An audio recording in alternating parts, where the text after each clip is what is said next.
Welcome back to the Daily Life English Podcast. Today, I'm excited to share my daily routine with you using advanced vocabulary and expressions.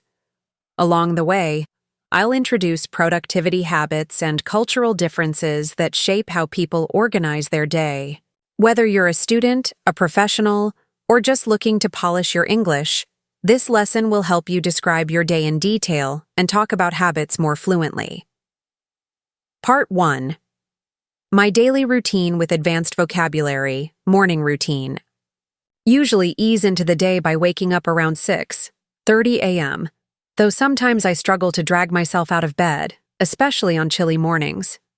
To kickstart my morning, I take a refreshing cold shower followed by brewing a strong espresso. While sipping my coffee, I like to skim through the news headlines to stay informed.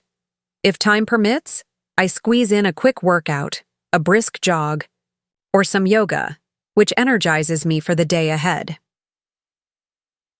Workday routine.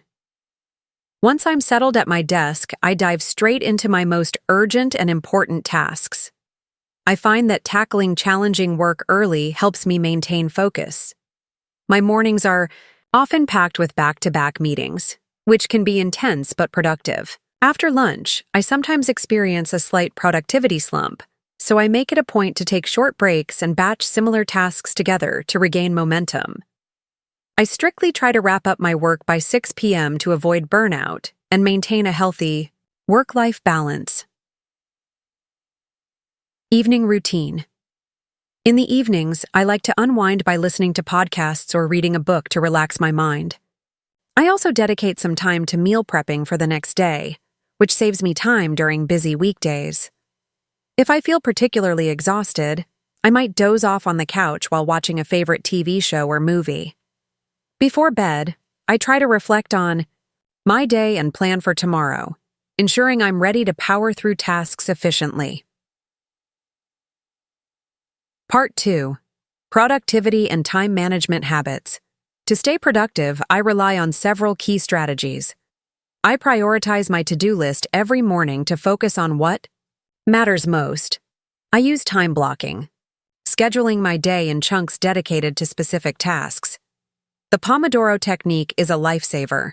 25 minutes of deep, distraction-free work followed by a 5-minute break. I avoid multitasking because it kills my focus. Instead, I batch similar tasks together to improve efficiency. Occasionally, I take power naps to recharge and boost my afternoon productivity. Part 3. Work from home versus office life.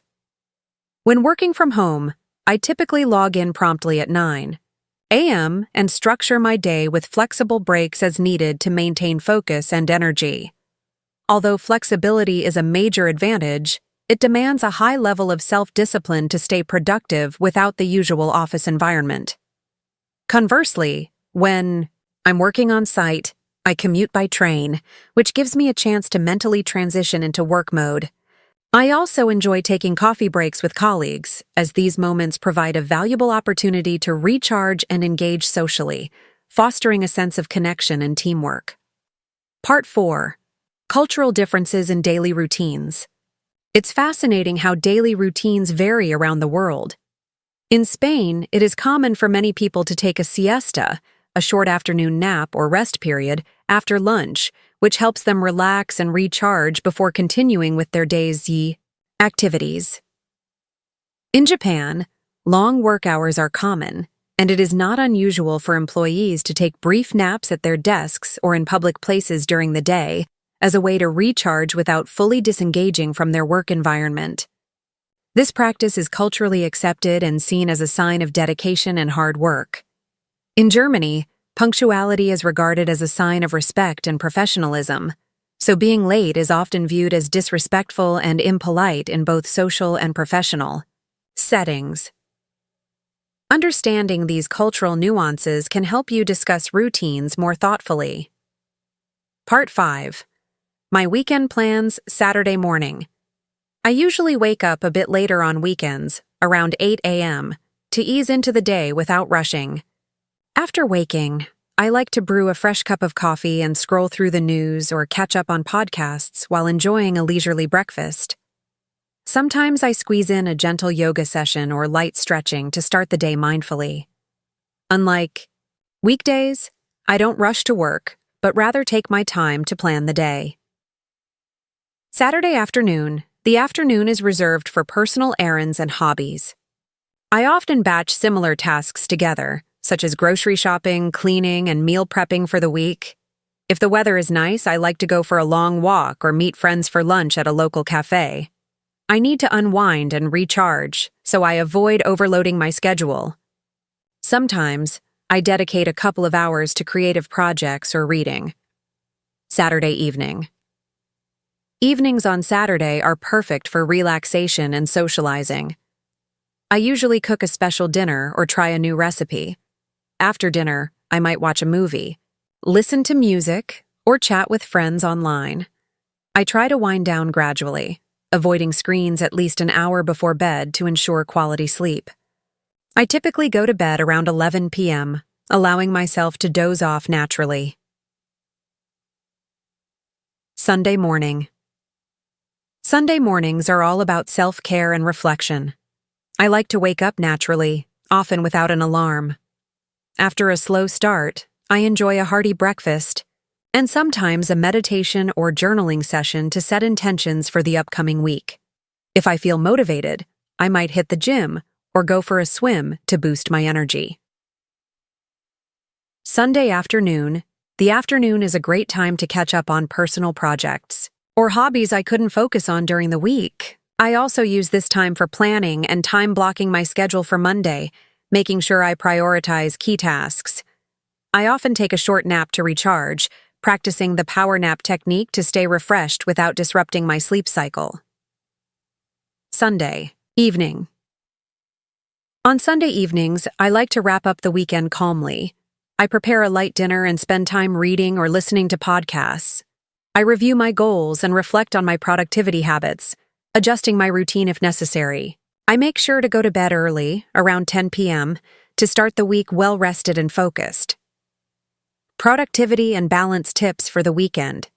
Use weekends to recharge and avoid burnout by balancing activity and rest. Practice time blocking for chores and personal projects to stay organized. Batch similar errands to save time and reduce stress.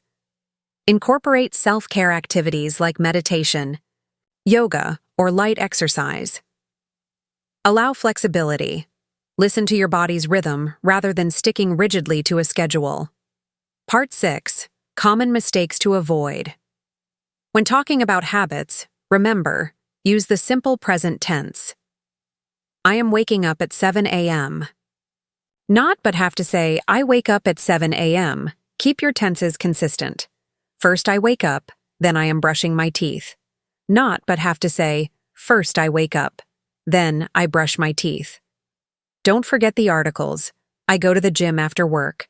Not but have to say, I go to the gym after work. In this lesson, we have explored how to describe daily routines using advanced vocabulary and expressions, enabling you to communicate your habits with greater sophistication and fluency. From struggling to drag yourself out of bed to batching similar tasks and using techniques like the Pomodoro method, you now have a rich set of phrases to articulate your productivity strategies clearly and effectively. We also examined the importance of work-life balance, highlighting how to prioritize tasks, avoid multitasking, and incorporate power naps to maintain energy throughout the day. Understanding the differences between work-from-home and office routines helps you discuss modern work environments with confidence.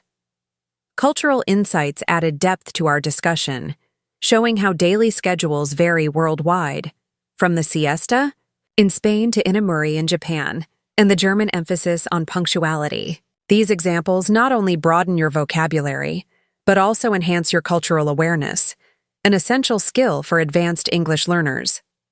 Finally, we covered weekend plans that emphasize recharging, self-care, and balanced productivity, using advanced phrases like ease into the day, batch errands, and time blocking.